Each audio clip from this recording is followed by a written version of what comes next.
Hello! What I have to show you today is a very simple solution to the snow fence post problem. So if you don't know what it is, basically, in Minecraft you can only have one block in one part of the grid at any given time. So, when you place some fence down like this, in a snowy area for instance, you're left with these big blank patches. You can't place snow in these areas because, like I just said, only one block can occupy these parts of the grid at any given moment. And here is the solution to this problem. So, as you can see, we have some fence posts and snow occupying the same block. But don't fret, I haven't broken some golden rule of Minecraft or anything. This is obviously just a simple little trick.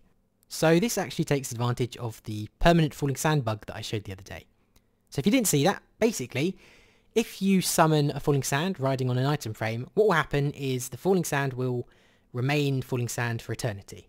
And this is what I've used here. So as you can see, the poppy is actually occupying the same block as this snow block, but in reality, if I press F3, you'll see that there are actually 4 entities on screen. So each of these is actually a falling sand disguised as layered snow.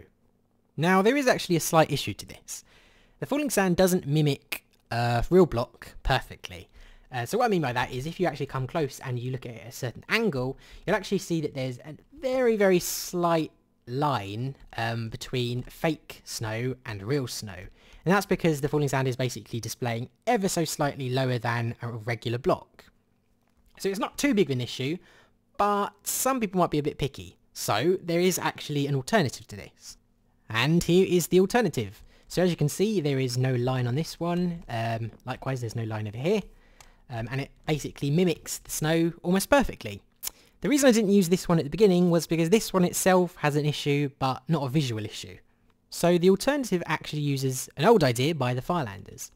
So this idea basically consists of you continuously summoning falling sand at a specific location, but giving it a very, very slight upwards motion. That combined with a time of 0 will eliminate the very, very slight downwards display of the falling sand. So basically, it will just appear as a regular block. Now, the issue with this method is you're going to need a really rapid clock for it to work, such as this one over here.